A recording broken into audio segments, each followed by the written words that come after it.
आगे बढ़ो, अपनी शक्तिशाली बुद्धि और काबिलियत का सही प्रयोग करके उस मुकाम को हासिल करो जिससे तुम्हारे माँ बाप का सर गर्व से ऊंचा हो जाए। जिंदगी के पन्नों पर रच दो एक इतिहास अपनी मेहनत की कलम से। मैं आज 16 से 25 साल की उम्र वाली पीढ़ी के नौजवानों को बचाने आया हूँ, क्योंकि आजकल की इस पीढ़ी के ज्यादातर युवा अपना कीमती समय ऐसी प्रक्रियाओं में व्यर्थ कर रहे हैं जिसका उनके कैरियर में कोई लेना देना नहीं है। पता नहीं क्या होता जा रहा है आजकल की पीढ़ी के 16 से 25 साल के नौजवानों को, जो अपना कीमती समय इन सब चक्करों में पड़कर बर्बाद कर रहे हैं। अब इसे बदलते जमाने का असर कहें या कुछ घटिया फैशन का क्रेज कहें या फेसबुक, इंस्टाग्राम और अदर सोशल मीडिया पर डाली जाने वाली ऐसी वीडियोस का गंदा असर, जिसे सर्च कर कर के बड़े शौक से देखा जाता है और मन में उस गंदगी को अच्छे से भर लिया जाता है। फिर शुरुआत होती है गंदे विचारों से भरी मानसिकता की, साथ एक गंदे समाज के निर्माण। चलिए एक सच्ची घटना सुनाता हूँ, हो सकता है आपकी आंखें खुल जाए। बहुत जिम्मेदार और ईमानदार एक पिता अपने बेटे को डॉक्टर बनाना चाहता था। माँ तो थी नहीं, इसलिए पिता ने माँ की कमी महसूस नहीं होने दी। एक दिन लाखों रुपए बेटे की फीस जमा करने का समय आया। पिता ईमानदार था, चोरी डाका तो डाल नहीं सकता था। अब करे तो करें क्या, आखिर इतनी बड़ी रकम कहाँ से लेकर आए। बहुत विचार करने पर भी कुछ समझ नहीं आ रहा था। तब पिता ने फैसला लिया अपनी एक किडनी बेचने का।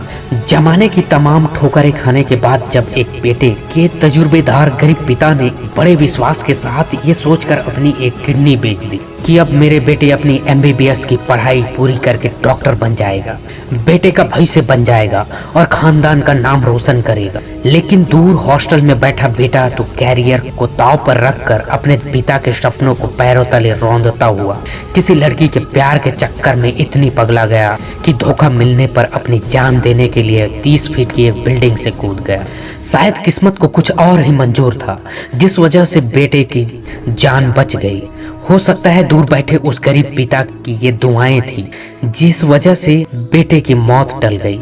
अब आप खुद विचार करें कि इसे आजकल की पीढ़ी के बच्चों की नादानी कहें या बेवकूफ़ी, अज्ञानता कहें या नालायकीपन। मैं अपनी इस वीडियो के जरिए आज की पीढ़ी के उन बच्चों को यह मैसेज देना चाहता हूं कि उस इंसान के पीछे अपनी जिंदगी और कैरियर दांव पर मत लगाओ जो आपकी जिंदगी में बस कुछ समय या साल पहले आया है।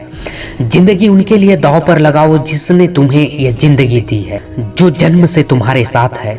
हकीकत को समझो और झूठ के आईने से बाहर निकलो। हमारा दिमाग उन्हीं एक्टिविटीज के दायरे में घूमता रह जाता है जिन चीजों के बारे में हम ज्यादा सोच रहे होते हैं, फिर चाहे वो कोई इंसान क्यों ना हो। हमारा कंसंट्रेशन उन्हीं चीजों के आसपास केंद्रित होने लगता है जिसको हम अपने जीवन की सबसे बड़ी खुशी समझ बैठते हैं। याद रखना, जब तक आपका दिमाग किसी इंसान के ख्यालों की बेड़ियों में जकड़ा रहेगा, उसी को पाने के बारे में सोचता रहेगा, तो आप बहुत कुछ खो रहे हो। एक अच्छे और बेहतर समाज का निर्माण कर सकते हो जिससे तुम कोई भी मुकाम हासिल कर सकते हो। अपनी काबिलियत के दम पर अपने परिवार को एक अच्छा और बेहतर लाइफ स्टाइल दे सकते हो।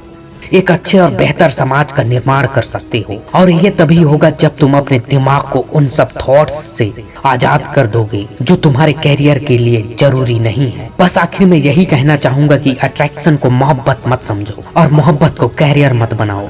आगे बढ़ो, अपनी शक्तिशाली बुद्धि और काबिलियत का सही प्रयोग करके उस मुकाम को हासिल करो जिससे तुम्हारे माँ बाप का सर गर्व से ऊंचा हो जाए। जिंदगी के पन्नों पर रच दो एक इतिहास अपनी मेहनत की कलम से। उम्मीद करता हूँ इस वीडियो से आपको बहुत प्रेरणा मिली होगी। बस आपसे निवेदन है, इस वीडियो को शेयर कर दें ताकि वो लोग अपनी जिंदगी बर्बाद होने से बचा लें और समय रहते अपना कैरियर बना सकें। आपका ये छोटा सा कदम किसी की जिंदगी बना सकता है। जय हिंद।